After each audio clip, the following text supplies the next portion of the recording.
En este martes de la sexta semana del tiempo ordinario, la Iglesia nos invita a reflexionar en el texto de Marcos 8, 14 al 21. Les leo el texto.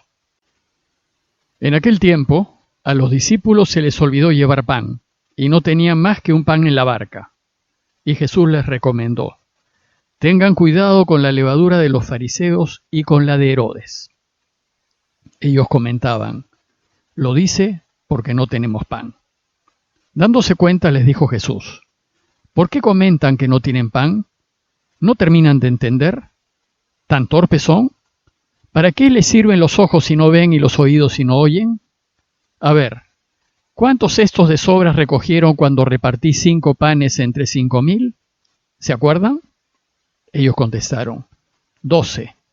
¿Y cuántas canastas de sobra recogieron cuando repartí 7 panes entre 4,000? Le respondieron: 7. Y él les dijo: ¿y no acaban de entender?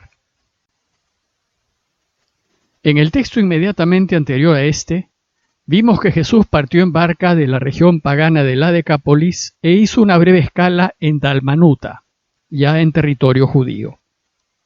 Pero al desembarcar, los fariseos del lugar empezaron a discutir con él, pues dudaban que fuese el Mesías, y le piden un signo que demuestre que lo es. Pues los exorcismos, curaciones y milagros que ha hecho hasta el momento no son suficientes para echar a los romanos de Israel. Jesús, entonces, fastidiado porque los fariseos no se dan cuenta que él es el Mesías, aunque un Mesías muy distinto al que ellos imaginaban, se niega a darles un signo, e indignado se vuelve a embarcar en dirección a Betsaida. El relato de hoy nos ubica en la barca, en donde están Jesús y los 12, camino a Betsaida. Y el texto nos dice que una vez que partieron se dieron cuenta que habían olvidado llevar alimento y solo tenían un pan en la barca. El evangelista aprovecha esta situación para proponernos una extraordinaria enseñanza de Jesús. Va a relacionar el pan de Jesús, es decir, sus enseñanzas, con el pan material, el físico. Y lo que ellos han olvidado es el pan de las enseñanzas de Jesús, su palabra. Lo extraño es que sus discípulos se preocupan del pan material cuando muy poco antes Jesús había multiplicado los panes para 4,000 personas y había sobrado 7 canastos. Jesús quiere dejar en claro que la falta de pan material no es el verdadero problema. A él le preocupa la falta del pan de Dios, del suyo, de lo que él está enseñando, pues los discípulos parece que no lo están entendiendo. Y Jesús entonces se puso a advertirles: abran los ojos y tengan cuidado con la levadura de los fariseos y con la levadura de Herodes. Es decir, tengan cuidado con lo que enseñan Herodes y los fariseos. Presten atención, tengan sentido crítico, no acepten todo lo que dicen los diarios ni lo que dice la gente sin cuestionarse, sin que lo dicho pase por el sensato juicio de la razón. Jesús se preocupa de que las mentalidades, las maneras de pensar o maneras de ver la vida, tanto de los fariseos como de Herodes, se puedan apoderar de sus discípulos. ¿Y cuál es la levadura de los fariseos? Es esa mentalidad nacionalista y exclusivista, rígida, exigente, impositiva y literal. Y los discípulos no pueden contagiarse de la rigidez de los fariseos y dejar de confiar en Dios. ¿Y cuál es la levadura del rey Herodes? Es esa mentalidad superficial, ligera, materialista, mundana, consumista y de poder. Herodes y los suyos piensan como el mundo y creen que la vida consiste en tener, y mientras más, mejor, y ponen su confianza en lo material. Y pensar así lleva a una falta de preocupación por las necesidades de los demás. Herodes está dominado por la cultura del qué dirán. Su levadura es su deseo de caer bien a ojos de los demás, de cuidar las apariencias. Y el vivir dominado por el qué dirán es lo que lo llevó a asesinar a Juan. El problema es que sus discípulos, nosotros, los cristianos, nos podemos dejar seducir por la mentalidad sectaria y exclusivista de los fariseos o por los valores mundanos, como el placer, la imagen, el bienestar material y el poder del mundo de Herodes. A estas mentalidades Jesús las llama levadura, porque nos infla y nos hace creer que somos superiores, que estamos por encima de los demás y peor, nos hace creer que somos más que los demás. Pero los suyos no entienden esta advertencia, están en otra. Ellos, dice el texto, más bien comentaban entre sí, pensando que les había dicho aquello porque no tenían pan material. Y entonces dice el texto que, dándose cuenta de esta falta de entendimiento, les dijo Jesús, ¿y por qué comentan que no tienen pan? Y reprocha su actitud. ¿Aún no entienden ni comprenden? ¿Siguen con la mente cerrada?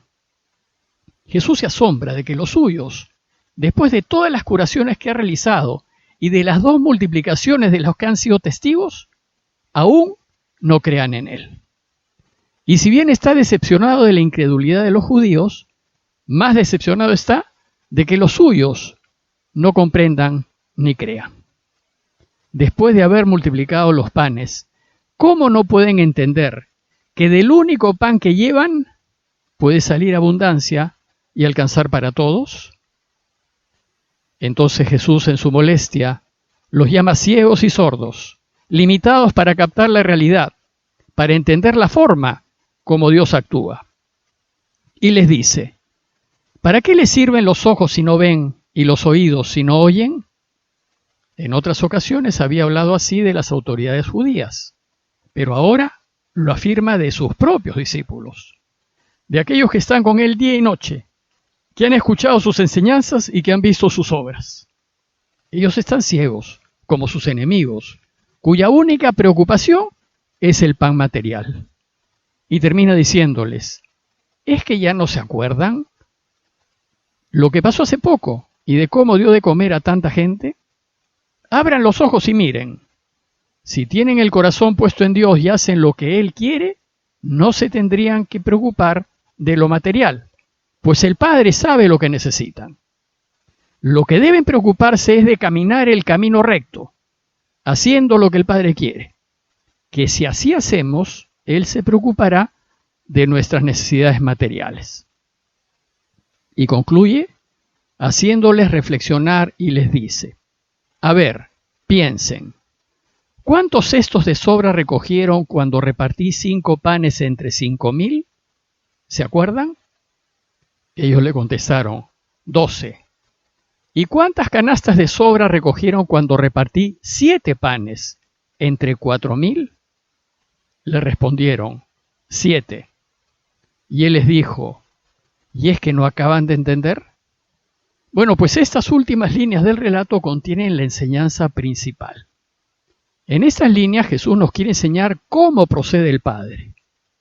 A los ojos del mundo, Dios funciona con una extraña lógica. Es una lógica inversa, contraria, desconcertante, que desafía la razón. Una lógica que quienes piensan como el mundo no pueden entender y que consideran una locura, una tontería, una verdadera insensatez. Y a fin de hacerlos entender la lógica de Dios, Jesús les recuerda lo sucedido. ¿Cuántas cestas llenaron con lo que sobró cuando repartí los 5 panes entre los 5,000? Le contestaron 12. Y Jesús entonces insiste y les vuelve a preguntar, ¿y cuántas canastas llenaron con lo que sobró cuando repartí los 7 panes entre los 4,000? Le respondieron 7. Bueno, pues según la lógica de Dios, es posible hacer más con menos, obtener más fruto cuanto más escasos sean los medios. Pues en este caso, es Dios quien puede actuar. Él interviene y hace brotar frutos de la nada.